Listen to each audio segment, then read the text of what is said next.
Hello, everyone. Welcome to Jamaica 411. Thank you so much for joining me today.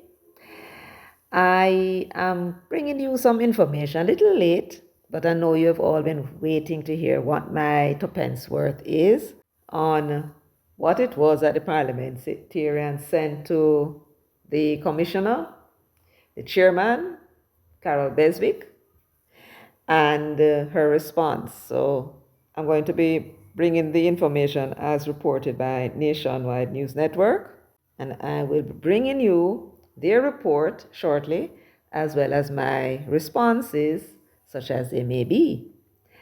In the meanwhile, though, I want to thank my subscribers and those who are subscribing for the first time. Thank you so much for joining me. Please, everyone, give the video a thumbs up and share as far and as wide as you can. Bring in new persons so that they can hear the message, and that will enable you to have some discussions and express your views to your friends about what it is that we say here, as well as what it is you're hearing elsewhere about the same thing. So please share as far and as wide as possible. And of course, feel free to leave your comments in the comment section. I do welcome comments. I read them for the most part. Yes. So I want to thank you all in advance for doing so. But I'm not going to be neglectful this time around. I'm going to go back to my list of names that I must shout out. I want to say some special shout out to some people who is supporting us every time we're up there. And then they have some persons who are new as well. So I'm going to call up your name. I hope you all don't mind. Yes, we have Leonie Lioness. Let me call her regulars. We have Electra who done it. We have Joan Fuller. As a matter of fact, we have several Joans. We have Joni, we have Joan Fuller, we have Joan Armstrong, my comrade sister. So hail up all the Joans. We have Mikhail Henriquez, and we have many others. We have Prudence Gowie. And you see, I'm calling the names, without even looking at the paper. Yes, Prudence Gowie. And going to consult with my notes now. We have Sandra Atkinson Hibbert, Gloria Swaby, David Frater. Must not forget you, sir. Yes, David. And we have Annie, who says she's a silent listener. Yes. And Annette Johnson. I went to school with an Annette Johnson many, many donkey ages ago. And Alton Wright. His only words are God a God. Yes. Then we have Nicole. Is it Pouche? Yes, I hope so. Beverly Richards, Claudette Wall, Kata B, Dean Sadler, Lamar Virgo, Sharon Nelson, Jamaica or Jamaica. Is that how is it pronounced? Jamaica. And Peter Boudou, Alric, and I mentioned Annette already. Devon Brand, Michelle Sim, is that it? Royston Berry, and my regular political wife style, Marvelyn Bartley, and there is Carmelita Stolz, O'Keefe Tomlinson, Mass O'Keefe, who's always keeping me company. Yes, O'Keefe Tomlinson, Janelle Brown, Roland Smichael, and yes, sir. Yes, sir, and madam, and that's where we leave the shouting out for today. Right. So now that we've gotten business out of the way, we're going to get on now with the program. In a letter seen by Nationwide News, Ed Bartlett and Kamina Johnson Smith told Justice Lawrence Beswick that they write to register particular and serious concerns held by their government colleagues. They indicate that they've taken note of a publication on the Integrity Commission's website which confirms the appointment of one Mr. Roneiph Lawrence as Acting Director of Corruption Prosecution. Bartlett and Johnson Smith say they've also taken note of a social media post on January 26 this year by Dr. Dayton Campbell, which is being widely circulated. Dr. Campbell's post contained a photograph of him in the company of Roneiph Lawrence at what appeared to be Lawrence's wedding. Bartlett and Johnson Smith note that Dr. Campbell provided context for the photograph in his description of Lawrence as his friend of over 20 years, dating back to their time at university on Chancellor Hall. They say that Justice Lawrence Beswick would be aware that Dr. Campbell is General Secretary of the PNP, which, at the risk of stating the obvious, is the JLP administration's main political adversary. Both Bartlett and Johnson Smith say it's a matter of public record that in late 2024, Dr. Campbell used a political platform to make particular comments about a case which it subsequently came to public attention was being considered for investigation by the Integrity Commission. Bartlett and Johnson Smith tell Justice Lawrence Beswick that they do not for a moment question the professional qualifications of Roneiph Lawrence. They say also that neither they nor their government parliamentary colleagues are questioning any individual's constitutional right of association, nor do they seek to interfere in the operations of the Integrity Commission. However, they tell Justice Lawrence Beswick that as an eminent retired jurist, she would well appreciate the fact that justice should not only be done, but should be seen to be manifestly and demonstrably done, and that with respect to the Integrity Commission, the bar would undoubtedly be even higher. Bartlett and Johnson Smith tell Justice Lawrence Beswick that prior to her appointment as Integrity Commission chairman, there were utterances by certain members of the executive leadership of the Commission which raised questions in the public domain about fairness and the appearance of bias at the institution. They say that should not be ignored. Bartlett and Johnson Smith say that given his 20-year friendship with the PNP General Secretary, any decision taken by Roneiph Lawrence concerning members of the political fraternity will certainly be open to question. They say it's regrettable and unfortunate to have to register on behalf of their government parliamentary colleagues their serious concern about Roneiph Lawrence's appointment as acting director of corruption prosecution at the Integrity Commission and his possible permanent appointment. George Davis for Nationwide News. All right, so thank you, Mas George, for that bit of information.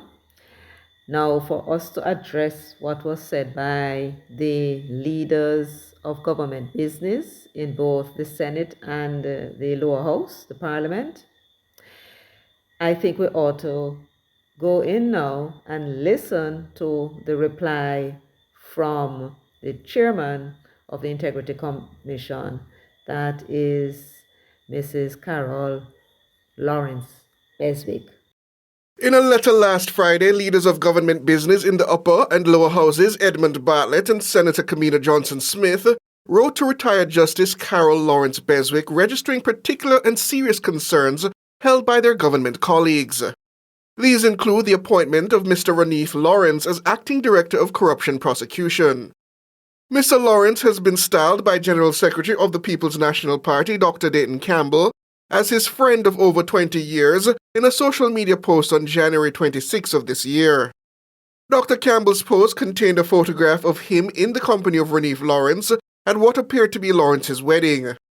The two senior legislators says it's a matter of public record that in late 2024, Dr. Campbell used a political platform to make particular comments about a case which it subsequently came to public attention was being considered for investigation by the Integrity Commission. Bartlett and Johnson-Smith tell Justice Lawrence Beswick that they do not for a moment question the professional qualifications of Roneiph Lawrence. But they say, given his 20-year friendship with the PNP General Secretary, any decision taken by Roneiph Lawrence concerning members of the political fraternity will certainly be open to question. However, Justice Lawrence Beswick says any such interrogation would have to be conducted as fairly, impartially, and transparently as possible. She says justice would no doubt have to be done not only in the eyes of the parliamentarians, but also in the eyes of the persons against whom a complaint or allegation is being made. The retired justice says a primary component of a carefully conducted interrogation is relevant, cogent evidence. She says, in the view of the fact that they agree that they do not question any individual's constitutional right of association, Any question about Lawrence's decision-making and or suitability for filling the post must therefore be considered with that right in mind. She says any decision taken by the Commission should be open to be questioned by the public, including political parties, as to the manner in and the basis on which the decision was taken. She goes on to say the Commission is mindful of the fact that its decisions are open to scrutiny and thus operates under the policy that any conflicts of interest are declared, and where they exist, the employee recuses him or herself and thereafter has nothing to do with that particular matter. Further, in responding to the concerns regarding the utterances of Dr. Dayton Campbell, the Commission chairman says their description lacks sufficient details to allow her to determine of what they speak. Siobhan Campbell for Nationwide News. So, what the judge summed up for us basically is a potential conflict of interest. And she goes on to say the Commission is mindful of the fact that its decisions are open to scrutiny and thus operates under the policy that any conflicts of interest are declared, and where they exist, the employee recuses himself or herself and thereafter has nothing to do with that particular matter.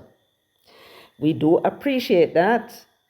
Thank you very much, Justice Beswick, for that clarity. So, what you're saying, therefore, since the lawmakers were referring to the fact that, well, in any event, the comment made by Dayton Campbell that he and the bridegroom were friends for over 20 years. You're saying that should a matter come up that involves Dayton Campbell, all that is required is for Roneiph to declare that he has a conflict of interest in the matter because it's his friend, and recuse himself and has nothing to do with it, and that solves that problem.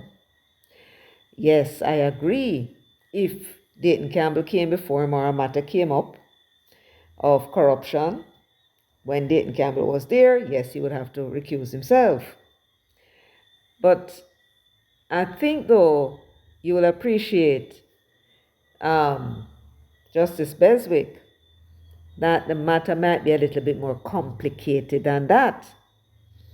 Why is it complicated?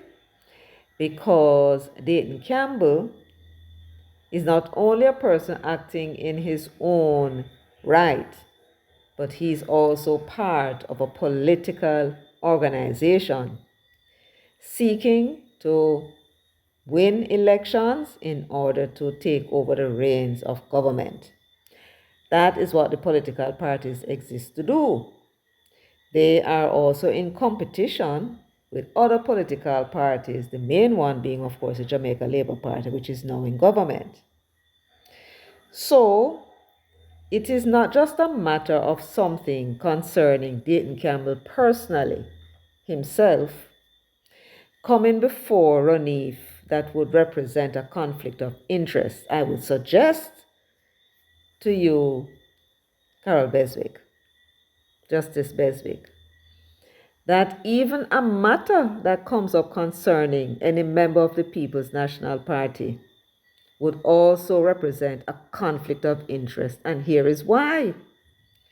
Because that decision that Roneiph is about to make concerning prosecuting that individual is going to have an effect upon that organization that Dayton Campbell is CEO for as General Secretary, and therefore it could mean the cost of the general election or any future elections. Are you following me? Yes. And so it will have a personal effect on Dayton Campbell. Why is that? Because as the CEO of the People's National Party, as a General Secretary, he has a personal interest in the party succeeding at the polls.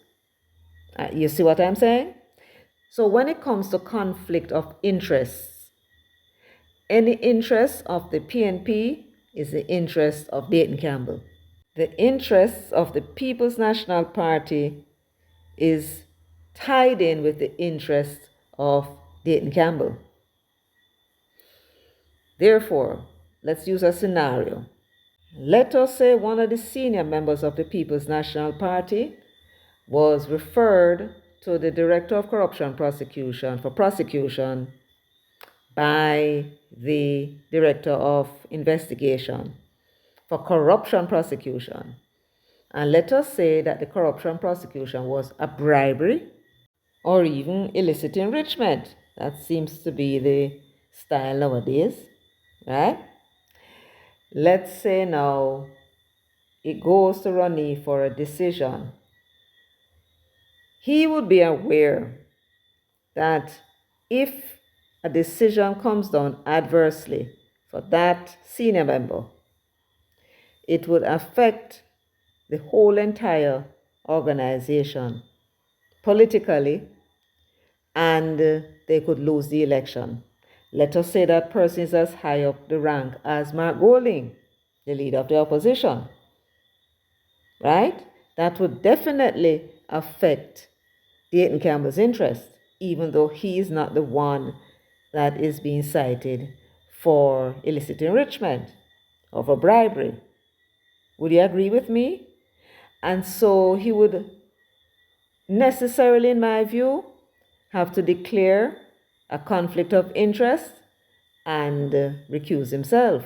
Necessarily so, because when that report is tabled in Parliament and he decides not to prosecute in face of the evidence, even if he's correct, there's going to be the perception that he's making that decision because he's affiliated with a man who is General Secretary of the People's National Party, and he would benefit from the decision that is made by him.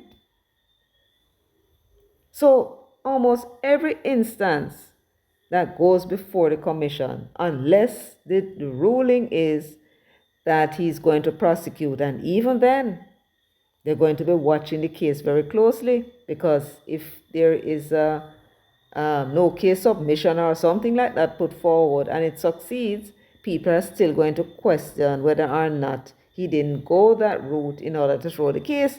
These are just things that can happen. And so the perception of whether or not justice is being done is likely to take a hit. We are hearing that there are 8 parliamentarians being investigated for illicit enrichment. We know that Andrew Holness was one of them. Who were the other 7? The observer said 5 of them are PNP, 3 JLP, and one of the 5 PNP is a councillor, high-ranking councillor, which sounds like either mayor or deputy mayor. And one of the 3, I suppose, will be Andrew Holness. Mark Golding is saying that the whole of them are labor right. Think about this.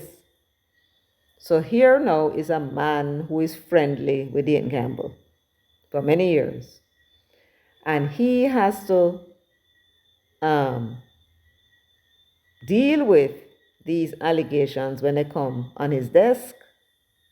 If indeed Justice Beswick, even one of those parliamentarians being investigated for illicit enrichment, were those files to be referred to the Director of Corruption Prosecution, and it is a PNP person, a PNP MP, that would do a hell of a damage to the party, of which Dayton Campbell is the General Secretary.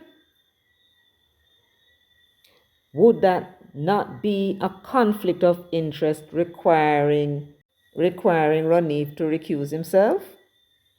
How could he sit in judgment of such a case, knowing that his friend is going to be adversely affected by the ruling that he makes. Even if he's not involved directly, it doesn't matter. It's his party, and his party is likely to be badly affected by the ruling that he makes, because there is his leader, the Englishman, Mark Goling, we call him the Englishman, making pronouncements that these persons are labor rights, and how him talk to every PNP and them says not them, so they are all labor rights, and now it's proved to be a lie. So therefore, the matter of a conflict of interest would arise. If after he pronounces and make a ruling in that matter, and if he rules that the person should not be charged, how do you reverse it at that point? How do you reverse the decision that he makes on the point of conflict of interest? I should think that that works if there is to be a prosecution. Wouldn't you agree? But if there is a closing of the case because he determined that there is no case to answer, can you legally reopen it? How? And therefore, this is something that you may want to consider. I hope somebody is sending this to Justice Beswick, I hope she gets it. This is something that you would need to consider, that it is not just a personal matter. This is a different thing now from somebody who's friendly with somebody and then their case come before that person. That's a simple case of conflict of interest. But what if that person's company that they are a high-ranking officer in were to turn up before that judge? Wouldn't you agree that the judge would still have to recuse himself once he was asked to do so by the other party in the matter? And that too because of the judge's close association with the person who is the officer in that company. Let's say that person was the chief executive officer of the company, the CEO, and the company is the one that is being sued. Would the judge not be required to recuse himself in a matter that comes up before him where the CEO was his best friend? Would you agree with that, Mrs. Beswick? Would that not be the case? Because if it is, then it's the same scenario with any matter that comes before Roneiph concerning the People's National Party, where Dayton Campbell is the CEO. Yes, CEO, because as General Secretary of a political party, he is the one that's responsible for the day-to-day running of the party, more or less. And therefore, if such a matter concerning a member of the PNP, a high-ranking officer, such as Mark Goling, who is the president of the party, were to come before Roneiph on referral from the Director of Investigation, the question is, at what point will you as the commissioners discover that there was a conflict of interest involved? Remember, all of this is secret. Nobody on the outside knows that there is an investigation going on except maybe Mark Goling himself. You wouldn't know, would you, until the report comes to you? What would you be able to do about it at that point? Now, we have so far been dealing with the situation involving high-ranking members of the People's National Party and the obvious conflict of interest would occur if such a person were referred to Roneiph as the acting director of corruption prosecution, or possibly the director of public corruption prosecution sometime in the future, if you have that in mind.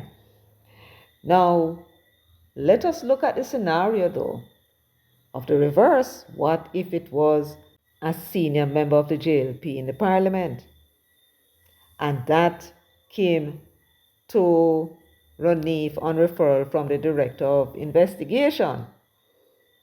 would there not be a conflict of interest implied? And I say implied because if he makes a ruling to prosecute, then that would definitely benefit his friend in the PNP, because now that would be a big excitement, and they will be able to use it in order to say to the voters, don't vote for these people, them thief or them corrupt or what have you. So if he were to make a ruling to prosecute a JLP high-ranking officer, then people would be invited to suspect that he would have done so to help his friend, Dayton Campbell, because they are rivals. So they would think that he's trying to put down the Labour Party in order to help the PNP win the election. Are you understand what I'm saying? There is just no way around this thing, Mrs. Beswick. And if he went and decided not to prosecute, right, that is one thing. But it can go either way. And he should not be in a position to make a pronouncement as to whether he should or should not prosecute a case against any person, whether them PNP or JLP, because either way, it's going to represent a conflict of interest. If it has something to do with the Labour Party, there is a potential for a conflict of interest to benefit his friend Dayton. And if it is a matter to do with a member of the PNP, right, high-ranking member of the PNP, even a councillor, that could still be a potential for a conflict of interest to benefit his friend Dayton Campbell if he should rule that there should be no prosecution.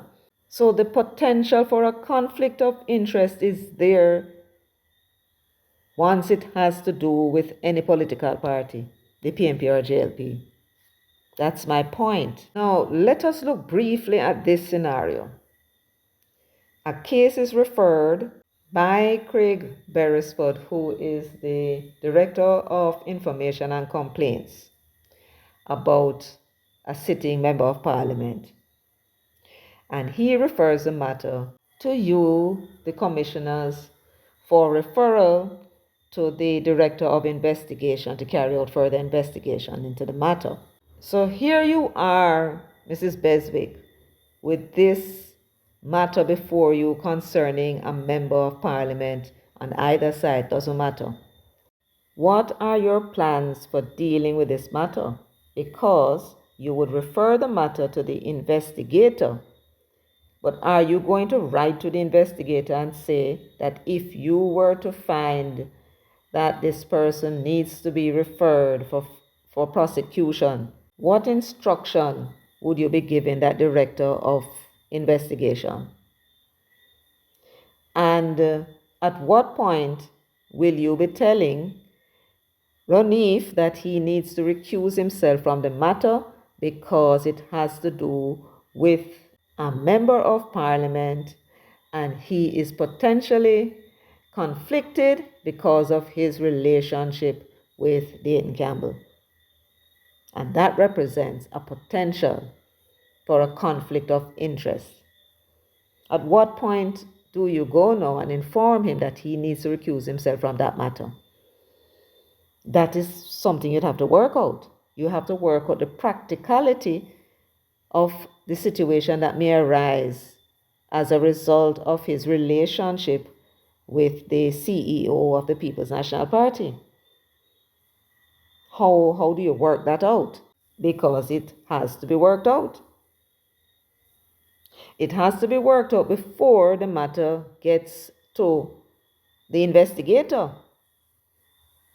So I hope that you'll be able to come and tell us, Mrs. Beswick, exactly how you plan on dealing with the matter of the potential conflict of interest that would arise should any case to do with either the PNP or the JLP be investigated by the Director of Investigation and referred to the Director of Corruption Prosecution with Roneiph, with this potential for a conflict of interest in the seat.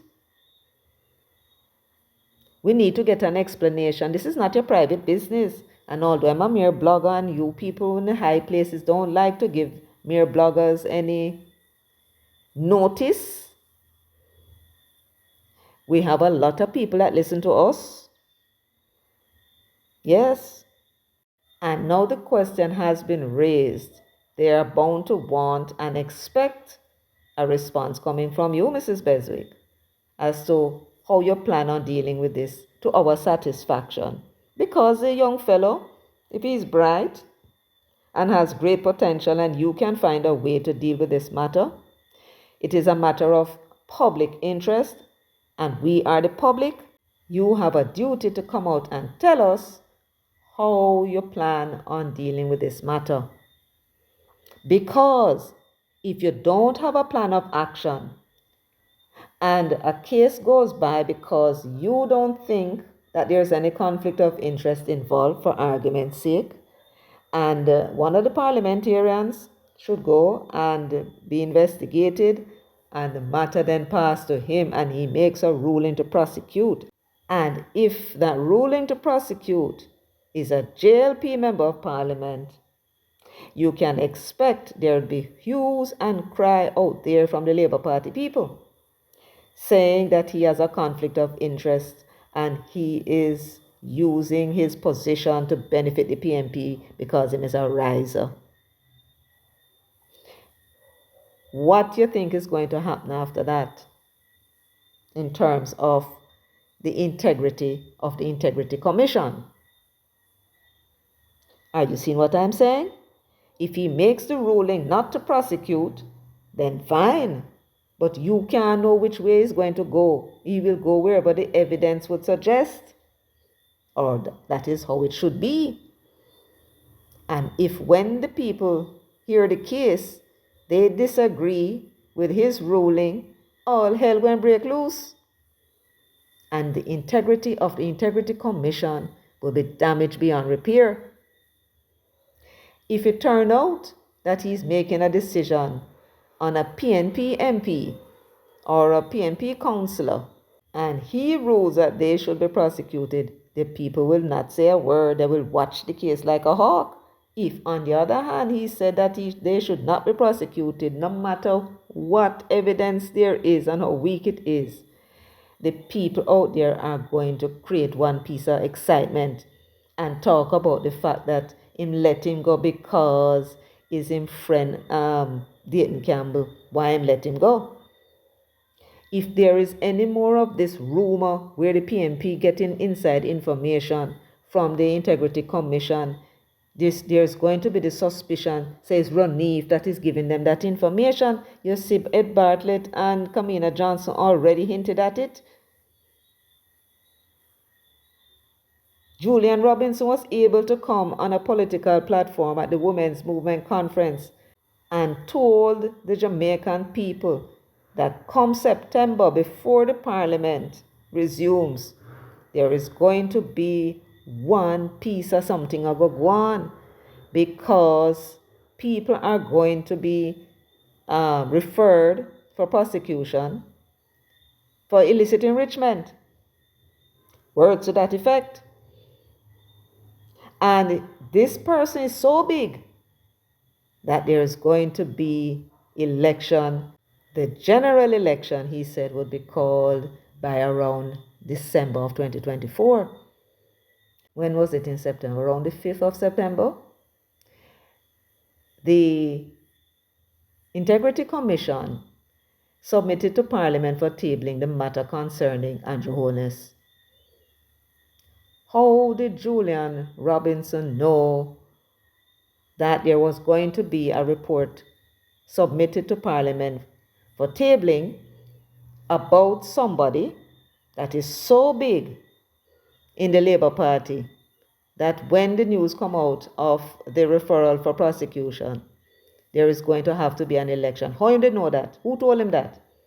That had to come from out of the Integrity Commission. But because he never said what the ruling was and he was anticipating that the person would be charged for illicit enrichment, it is clear that that leak did not come from the prosecutor's office.